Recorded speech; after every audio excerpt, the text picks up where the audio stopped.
বন্ধুরা আইপিএল 2024 শুরু হওয়ার আগে আরসিবি তথা বিরাট কোহলি পেল বড় ধাক্কা। তার পাশাপাশি কলকাতা নাইট রাইডার্স আসন্ন 2024 আইপিএলের জন্য তাদের প্রথম ওপেনার ঘোষণা করলো এই কিছুক্ষণ আগেই। তার পাশাপাশি নতুন জার্সি নিয়ে খেলতে নামবে এবারের আইপিএলে কলকাতা নাইট রাইডার্স। এছাড়াও কলকাতা নাইট রাইডার্সের পাশাপাশি গুজরাট টাইটান্স ও চেন্নাই সুপার কিংস দলে খেলো বড় ধাক্কা। কি থাকছে সমস্ত আপডেট তা জানাবো আজকের ভিডিওতে, তাই ভিডিওটি সম্পূর্ণ শেষ পর্যন্ত দেখবেন। ভিডিও ভালো লাগলে ভিডিওতে একটি লাইক করবেন এবং চ্যানেলে নতুন হয়ে থাকলে ক্রিকেট ও আইপিএল সংক্রান্ত সমস্ত খুঁটিনাটি খবর সবার আগে পাওয়ার জন্য চ্যানেলটিকে সাবস্ক্রাইব করে রাখবেন।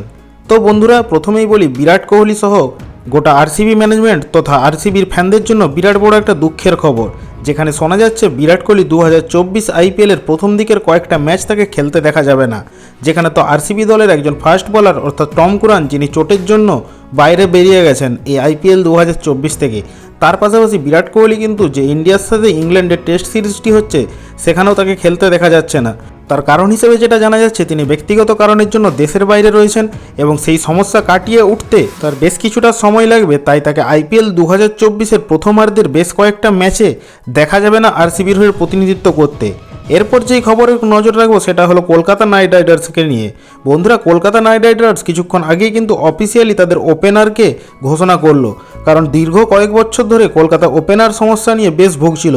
কিন্তু রঞ্জি ট্রফিতে ভেঙ্কটেশ আয়ারের একটা দুর্দান্ত সেঞ্চুরির পর ভেঙ্কটেশ আয়ার অফিসিয়ালি জানিয়ে দিয়েছেন আইপিএল 2024-এর জন্য কলকাতার টিম ম্যানেজমেন্ট তাকে ওপেনার হিসেবে ঘোষণা করেছে এবং আজ থেকেই তাকে আইপিএল 2024-এর জন্য প্রস্তুতি শুরু করে দিতে বলেছে। এছাড়াও আইপিএল 2024-এ যেমন শ্রেয়াস আয়ার ক্যাপ্টেন হিসেবে ফিরে এসেছেন এবং গৌতম গম্ভীর মেন্টর হিসেবে ফিরে এসেছেন, তাই কলকাতাকে আবারও পুরনো ফর্মে দেখা যাবে। তার পাশাপাশি কলকাতার জার্সিতেও কিছুটা পরিবর্তন হতে চলেছে, যেখানে বেগুনি ও সোনালি রঙের অনেকটাই প্রভাব দেখা যাবে। এছাড়াও তাদের যে মেন স্পন্সর থাকছে কলকাতা দলের, সেটাও পরিবর্তিত হতে পারে এবারের আইপিএল 2024-এর জন্য। তাই নতুন ওপেনার হিসেবে এবারে জেসন রয়ের সঙ্গে রহমানুল্লাহ গুরবাজ অথবা ভেঙ্কটেশ আয়ারের সঙ্গে রহমানুল্লাহ গুরবাজকে দেখা যেতে পারে। তো বন্ধুরা আপনারা কারা কারা কলকাতার নতুন জার্সি দেখতে এক্সাইটেড তা কিন্তু আপনারা অবশ্যই ভিডিওর কমেন্ট বক্সে কমেন্ট করে জানাবেন, একজন ট্রুলি কলকাতা নাইট রাইডার্সের ফ্যান হলে। এরপর পরবর্তী যে আপডেটের দিকে নজর রাখবো তা হলো চেন্নাই সুপার কিংসের আপডেট নিয়ে, যেখানে রবীন্দ্র জাদেজা চোটের জন্য আইপিএল থেকে ছিটকে যেতে পারেন এমনটাই শোনা যাচ্ছে।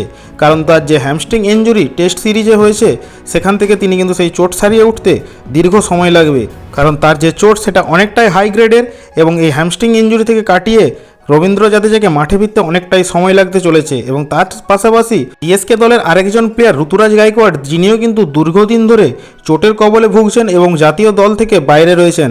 তাই আইপিএল 2024-এর প্রথমার্ধে তার খেলা নিয়ে আশঙ্কা রয়েছে। তো বন্ধুরা আজকের ভিডিওতে এটুকুই ছিল আইপিএল এবং বিভিন্ন দলগুলো সম্পর্কে আপডেট। ভিডিওটি দেখার জন্য